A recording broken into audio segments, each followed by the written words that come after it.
Ever get that feeling? You know, like you're researching something you really care about, like a new apartment or maybe a vacation spot or even, a potential employer, and all the reviews are like, amazing, 5 stars, the best ever. And then suddenly, bam, you stumble across one that's like a punch in the gut screaming, run!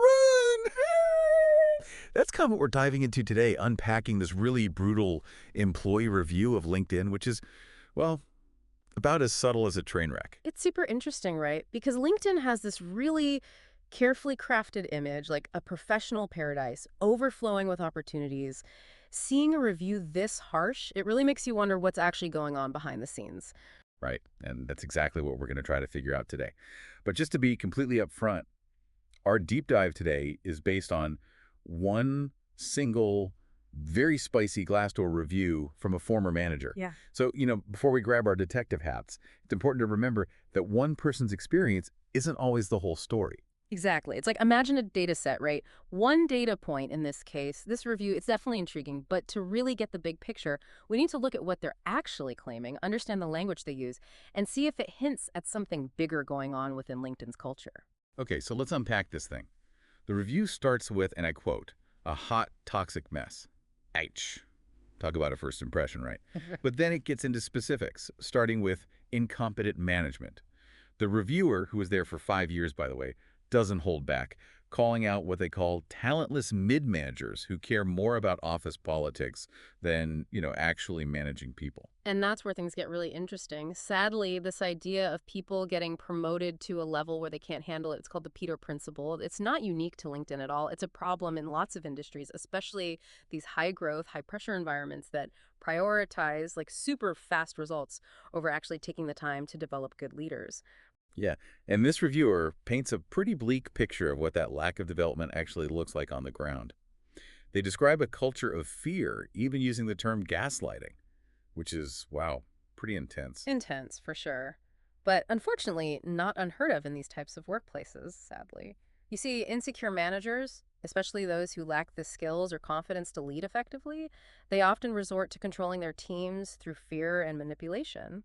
And what that does is it creates a workplace where open communication and feedback, the good kind of feedback that helps you grow, it just gets stifled. So not really the kind of place where you can, like, take chances, try new things, or actually grow professionally. Based on what this reviewer is describing, yeah, that seems like a pretty accurate assessment. But let's dig a bit deeper into their experience and see if any other red flags pop up.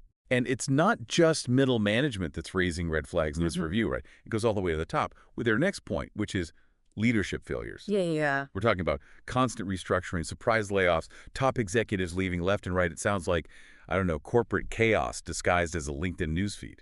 You've hit the nail on the head there because, yeah, some change is normal, especially in fast-paced industries like tech, right?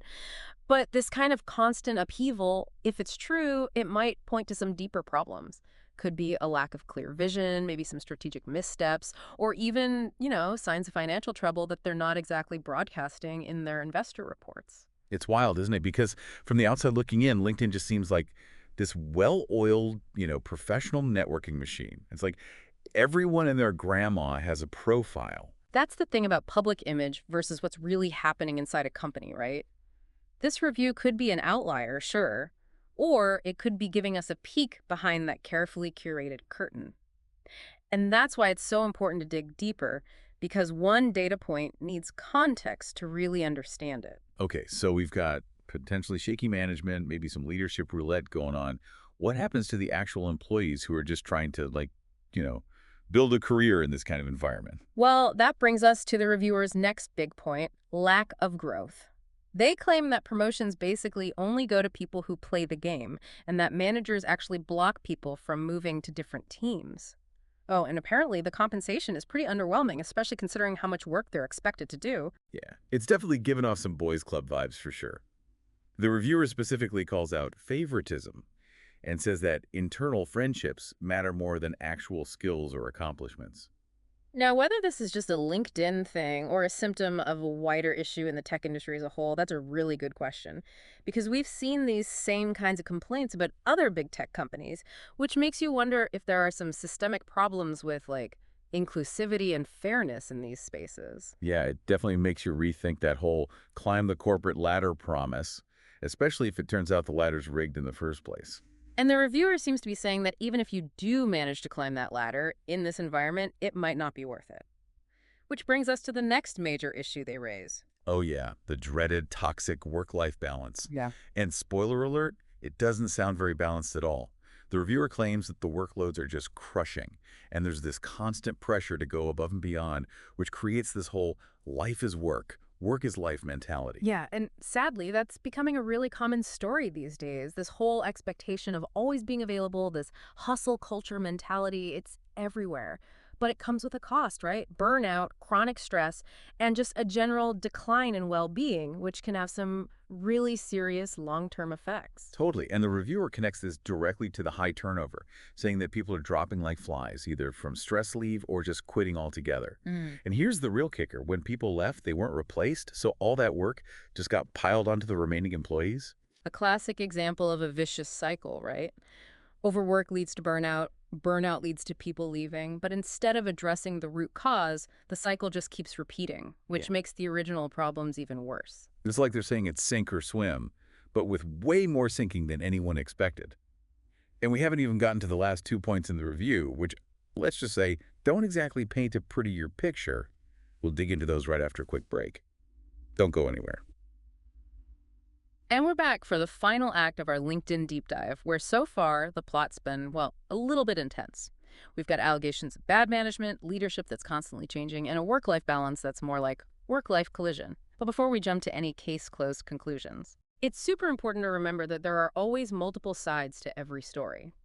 This review, as detailed as it is still just one person's perspective, right? It's one data point in the massive, ocean of data that is LinkedIn. Totally. It actually reminds me of those online recipes where the comments are a complete roller coaster. You'll have someone saying, 5 stars, best lasagna EVR, and then right below it, it's like, this recipe ruined my marriage. Who do you trust, right? The key is to avoid putting all your faith in just one person's experience, good or bad. Like, for example, this reviewer really slams LinkedIn's internal mobility, saying that promotions are based on office politics, not actual performance. But it's possible that LinkedIn has programs or initiatives to address that, things this person either didn't know about or maybe they were implemented after they left. Right, it's like relying on a travel guide that was published before, like smartphones and Google Maps even existed. The information could be totally outdated or missing crucial context. Exactly. And that's why when it comes to your career, you've really got to be an informed consumer of information. Don't base your decision on one review, good or bad. Look for patterns across different platforms. Glassdoor, Indeed, even LinkedIn itself can be revealing. So it's less about blindly trusting what you read and more about becoming like an online detective, right? Exactly. See what current and former employees are saying. Look for articles or interviews with people who've climbed the ladder within LinkedIn. The more information you gather, the clearer the picture becomes. Okay, so let's say you're at a crossroads. You're actually considering a job offer from LinkedIn. After listening to our deep dive into all of this, what's your next move? Well, first of all, don't panic. Just because this review is negative doesn't automatically mean LinkedIn is a terrible place to work for everyone. It's really a sign to do your homework. So less run for the hills and more time to ask some tough questions. Exactly. Use this review as a starting point. Are these concerns about management and the culture widespread, or are they isolated incidents? Does LinkedIn's approach to work-life balance align with what you value? Those are questions only you can answer, and the best way to do that is to gather as much information as possible.